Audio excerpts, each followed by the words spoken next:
Olá, galera. Olá, galera. Ser masculino. Dizem que o homem é o sexo forte. Forte na luta, forte no trabalho, forte na dor. Esquecem da fragilidade masculina escondida no seu interior. É barro, é pó, é coração.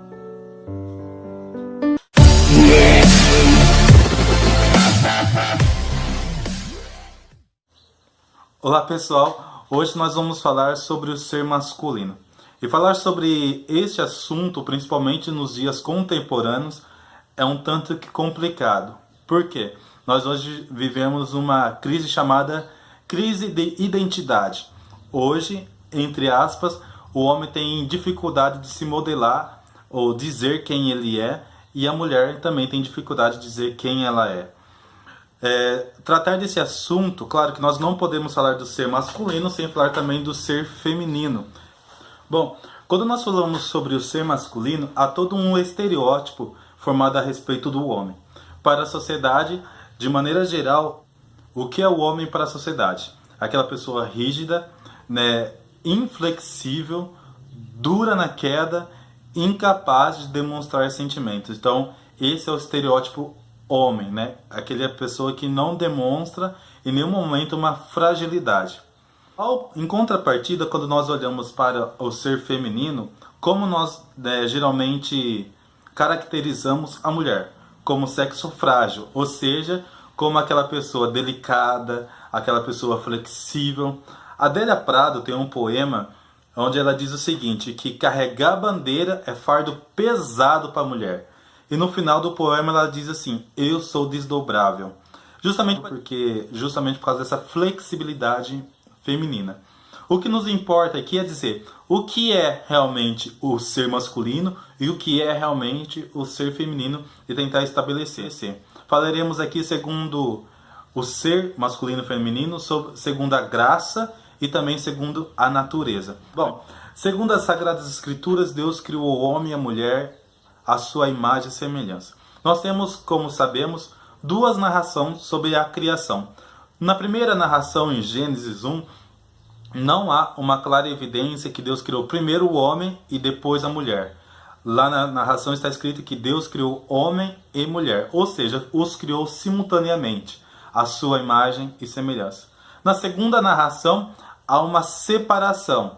Deus criou primeiro o homem, depois criou a mulher da costela de Adão. Tanto na primeira narração quanto na segunda narração bíblica, não tem como tirar em evidência alguma a superioridade masculina. O ser masculino não é superior ao ser feminino. Muito pelo contrário, as duas narrações evidenciam por si só a complementariedade. Tanto o homem quanto a mulher nasceram para dominar a terra juntos. O fato de Adão ter nomeado Eva, ou ter dado nome a Eva, não evidencia ali uma superioridade do homem sobre a mulher. Muito pelo contrário. Ali evidencia o que? Pelo contrário do que nós podemos imaginar, uma complementariedade. Porque o texto diz o seguinte, que Adão chamou a sua semelhante de mulher porque ele era semelhante. Ou seja, Adão não lhe colocou um nome que lhe era submisso, ou um nome que estava abaixo dele. Ele colocou um nome que era igual a ele, ou seja, que lhe completasse.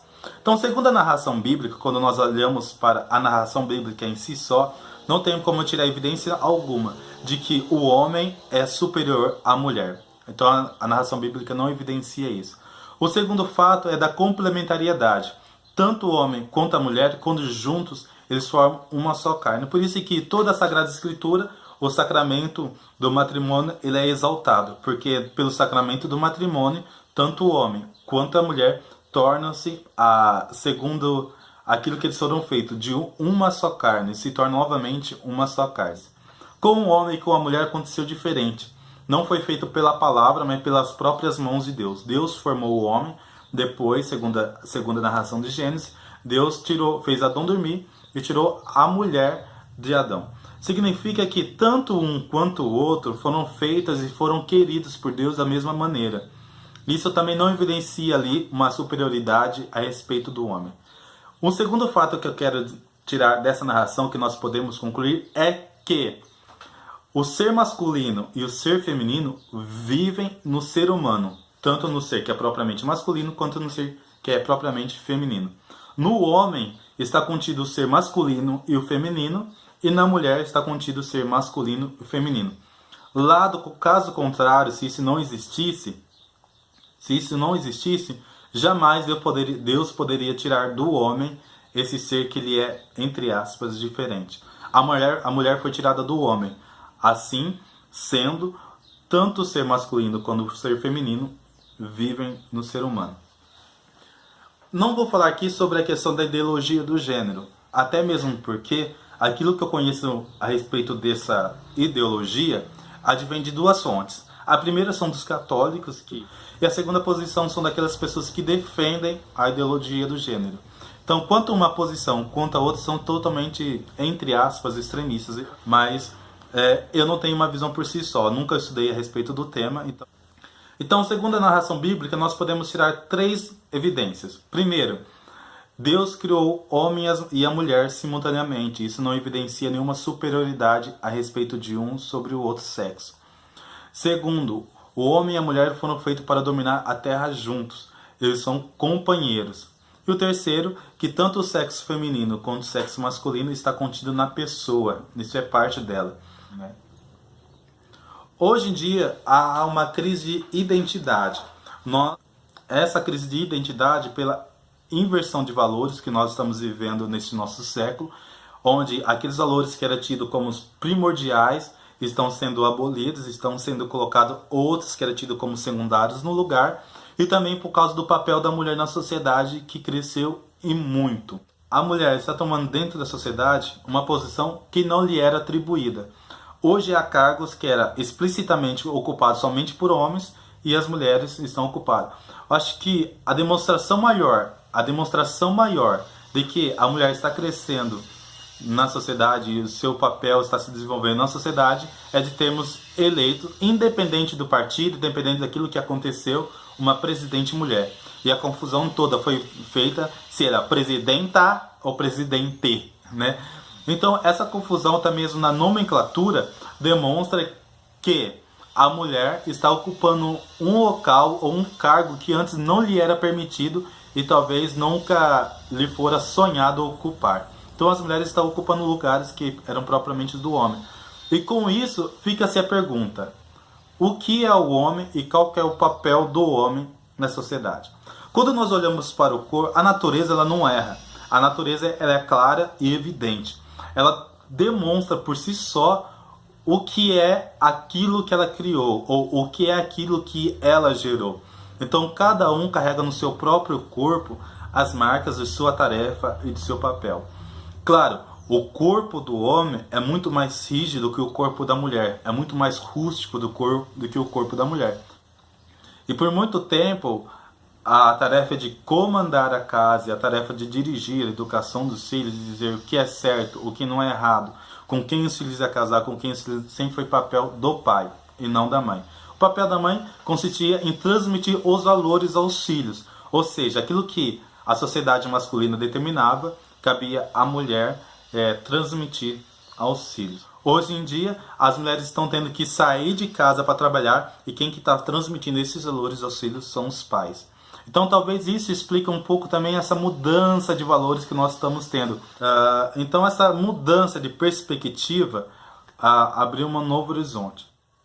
Ao meu ver, não parece que a mulher seja impossibilitada de ocupar algum espaço dentro da sociedade. O que nós temos que tomar muito cuidado é sobre aquelas famosas falácias. Por exemplo, quando um partido coloca vote em mim porque eu sou uma mulher, ou temos o maior partido com mulheres, ou a nossa empresa privilegia a mulher. Por quê? Nós não devemos votar ou dar oportunidade a uma pessoa por causa do sexo dela, ou porque ela é mulher.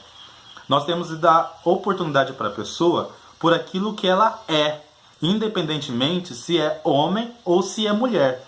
Se a pessoa tem capacidade para ocupar tal cargo, seja na política, seja na saúde, seja na segurança, em qualquer área que for, Se ela tem capacidade para ocupar aquele cargo, ela deve ocupar, independente de se é homem ou se é mulher.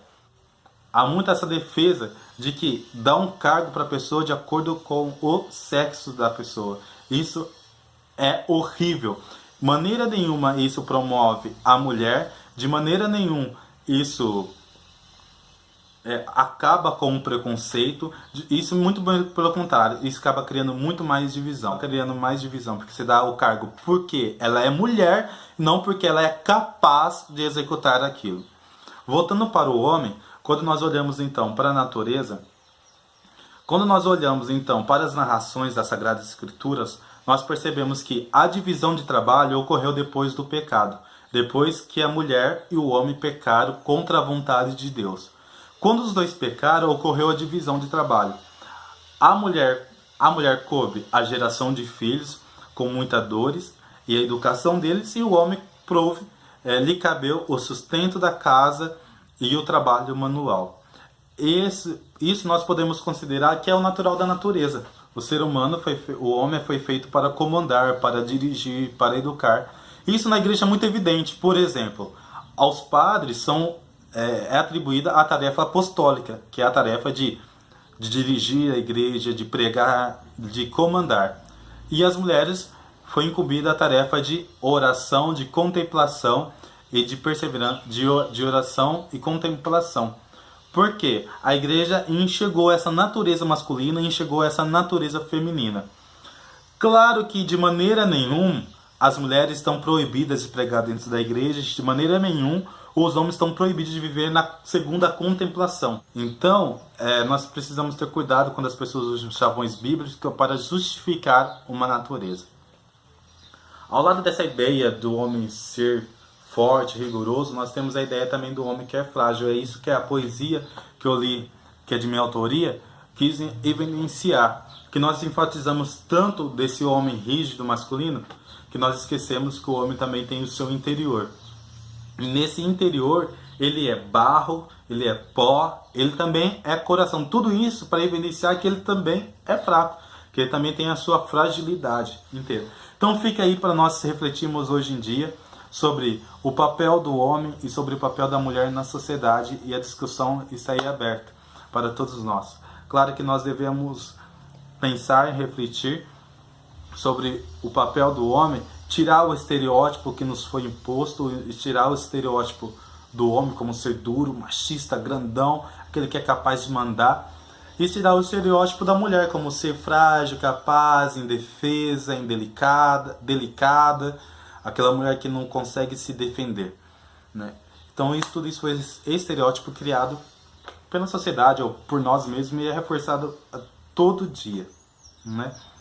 Fica aí então a nossa reflexão a respeito do papel do homem. Acredito que a gente lançou mais perguntas, lançamos mais indagações do que propriamente resposta. Eu acho que esse é o propósito desse vídeo, né? Mais falar sobre a questão desse assunto do que tentar lançar a resposta propriamente dita. Ser masculino. Dizem que o homem é sexo forte. Forte na luta, forte no trabalho, forte na dor. Esquecem da fragilidade masculina escondida no seu interior. É barro, é pó, é coração.